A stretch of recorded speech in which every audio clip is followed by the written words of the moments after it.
अब आगे बढ़ेंगे, बात करेंगे महाकुंभ को लेकर योगी के प्रण की, क्योंकि बड़ा फैसला होने वाला है। अब बात इसकी।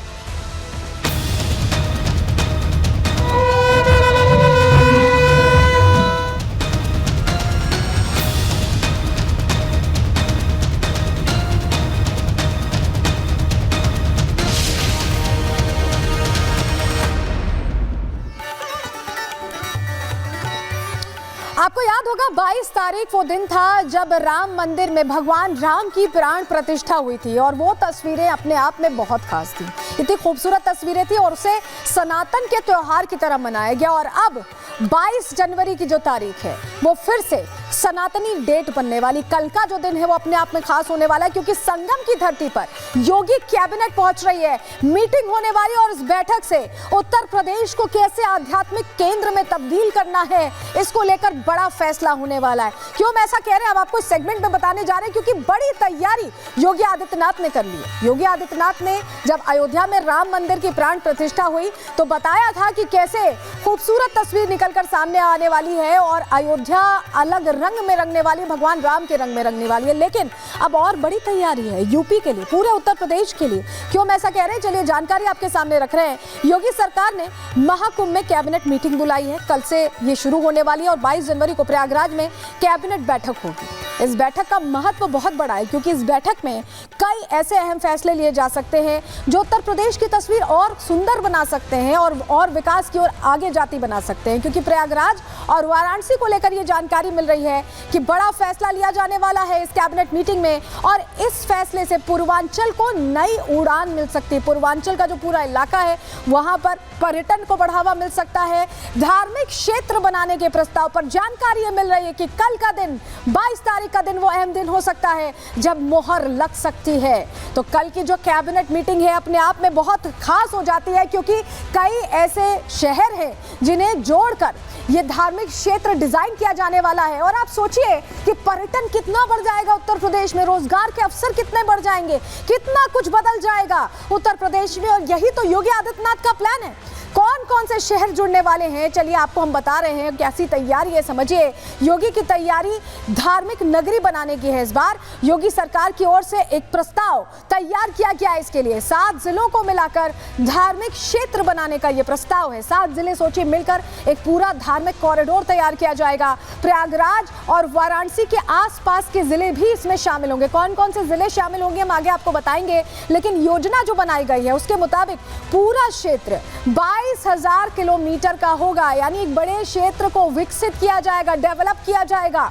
योजना के क्षेत्र में धार्मिक महत्व को ध्यान में रखा जाएगा और उसके हिसाब से ही पूरा डेवलपमेंट किया जाने वाला है। क्षेत्र विकसित करने के लिए नया प्राधिकरण भी बनाया जाएगा, जो इन चारों जो शहर हैं, 7 शहरों को जोड़कर ये प्राधिकरण काम करेगा और उस हिसाब से आगे बढ़ेगा। चलिए अब आपको बता देते हैं, हम बता रहे हैं आपको, क्योंकि बनारस से लेकर ये प्रयागराज की धरती तक होगा, तो बीच में भी कई शहर आते हैं और भी ऐसे धार्मिक क्षेत्र हैं जिसे यूपी में और बेहतर और विकसित करने की तैयारी है। कौन कौन से वो क्षेत्र हैं, चलिए जानकारी जल्दी से आपके सामने रख रहे हैं, क्योंकि बड़ी तैयारी है धार्मिक पर्यटन को लेकर योगी आदित्यनाथ की। देखिए आप अगर देखें, यहाँ से वाराणसी से शुरू करते हैं, चंदौली, मिर्जापुर, प्रयागराज, जौनपुर, गाजीपुर, भदोही, ये तमाम वो जगह हैं। जो लोग प्रयागराज पहुंच रहे हैं वो काशी विश्वनाथ में भी दर्शन करने जा रहे हैं, मिर्जापुर जाकर विंध्याचल माता का भी दर्शन कर रहे हैं, जौनपुर जाकर शीतला माता का भी दर्शन कर रहे हैं, चंदौली में भी यहाँ दर्शन पूजन का यहाँ पर काम चल रहा है, क्योंकि चित्रकूट से भी लोग पहुंच रहे हैं, और ऐसे में गाजीपुर और भदोही को भी जोड़ा जाएगा। तो आप सोचिए, ये पूरा जो धार्मिक कॉरिडोर बनेगा, यहाँ पर्यटन बढ़ेगा, लोग पहुंचेंगे, और जब पर्यटन बढ़ता है तो अपने आप विकास की त्रिवेणी बहती है। और सबसे बड़ी बात यह है कि इस तरह से जो पूरा एक्शन प्लान तैयार किया जाएगा, इन्हें जोड़कर रोजगार के अवसर पैदा किए जाएंगे और बेहतर पूर्वांचल बनकर तैयार होगा। और यही कोशिश है योगी आदित्यनाथ की। लेकिन जब हम कह रहे हैं कि 22 तारीख जो है वो अपने आप में खास है, क्यों हम ऐसा कह रहे हैं, चलिए समझिए जरा, जानकारी आपके सामने रख रहे हैं। देखिए, योगी आदित्यनाथ ने जब राम मंदिर की प्राण प्रतिष्ठा हुई तो बहुत से सवाल किए गए कि अयोध्या में क्या तब्दीलियां होंगी, किस तरह का अयोध्या विकसित होगा। लेकिन अब जब आप अयोध्या जाते हैं, अगर आप अयोध्या गए हो, मैं तो गई हूँ, और वहां पर मैंने देखा है कि कैसे अयोध्या में रोजगार बहुत अच्छा हो गया है। धार्मिक क्षेत्र के प्रस्ताव पर अब जब मोहर लगेगी तो सिर्फ अयोध्या नहीं, अयोध्या के अलावा भी प्रयागराज से बनारस तक का जो पूरा कॉरिडोर डेवलप किया जाएगा वो अपने आप में खास होगा। तो यानी 22 जनवरी अब वो ऐतिहासिक तारीख बनने जा रही है जिसमें विकास का खाका खींचने की तैयारी कर रहे हैं योगी आदित्यनाथ और धार्मिक क्षेत्र के प्रस्ताव पर 22 तारीख को ही मुहर लगाकर 22 तारीख को सनातनी डेट बनाने वाले हैं। इसी से जुड़ी रिपोर्ट आपको दिखा रहे हैं।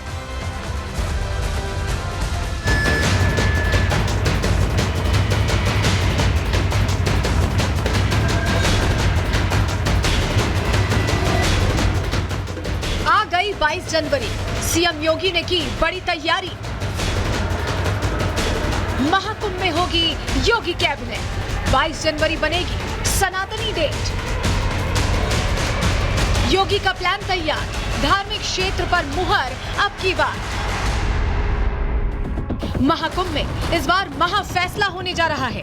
तैयारी है पूरे यूपी में सनातनी झंडे को बुलंद करने की, तैयारी है यूपी में धार्मिक पर्यटन को बढ़ावा देने की, तैयारी है 22 जनवरी को ऐतिहासिक बनाने की, क्योंकि इस बार महाकुंभ में योगी कैबिनेट की बैठक होने जा रही है जिसमें सीएम योगी के साथ कैबिनेट के तमाम मंत्री मौजूद रहेंगे। और इसी बैठक से सीएम योगी ने यूपी के धार्मिक महत्व को धार देने की तैयारी कर ली है। अद्भुत अविस्मरणीय महाकुंभ संपन्न हो रहा है। डिजिटल महाकुंभ पहली बार हो रहा है। मैं प्रदेश सरकार की तरफ से आए हुए सभी संत महात्माओं का हृदय से आभार प्रकट करता हूँ। कल कैबिनेट है और उसके बाद हम लोग पूरी तरह से आपको बताएंगे कि क्या होने वाला है इस कैबिनेट में। और संगम स्नान करने महाकुंभ के अवसर पर हर व्यक्ति के मन में लालसा है और आज पूरी कैबिनेट स्नान करेगी। 22 जनवरी को ही सुबह करीब 8 बजे सीएम योगी और बाकी मंत्री संगम पहुंचेंगे। संगम पर गंगा, यमुना और अदृश्य सरस्वती की त्रिवेणी की धारा में आस्था की डुबकी लगाएंगे। संगम तट पर पूजा अर्चना और दान पुण्य करेंगे। इसके बाद होने वाली कैबिनेट बैठक में वाराणसी प्रयागराज क्षेत्र को नया धार्मिक क्षेत्र बनाने का प्रस्ताव रखा जाएगा और सरकार इसे मंजूरी दे सकती है। प्रस्ताव में इस क्षेत्र को अत्याधुनिक तकनीक के साथ विकसित किया जाएगा। माना जा रहा है कि इस प्रस्ताव पर मुहर लगने के बाद इस क्षेत्र में धार्मिक पर्यटन को बढ़ावा मिलेगा और स्थानीय लोगों के लिए रोजगार के अवसर पैदा होंगे। तीर्थ सर्किट बनने से देश भर से आने वाले श्रद्धालुओं को दर्शन पूजन करने में सुविधा और आसानी मिलेगी। साथ ही माना जा रहा है कि बुंदेलखंड एक्सप्रेसवे का विस्तार भी चित्रकूट से बढ़ाकर प्रयागराज तक किया जा सकता है। दरअसल हाल ही के दिनों में देखने को मिला है कि जो लोग महाकुंभ पहुंचे वो संगम में डुबकी लगाने के बाद वाराणसी में काशी विश्वनाथ मंदिर, अयोध्या में राम मंदिर, मिर्जापुर में विंध्याचल और चित्रकूट भी जाते हैं। ऐसे में इन सभी क्षेत्रों को जोड़ने से इन जिलों में विकास को नई उड़ान मिल सकती है और यही सीएम योगी का प्लान है। कैबिनेट बैठक की तारीख 22 जनवरी रखने के पीछे भी योगी का खास मकसद है।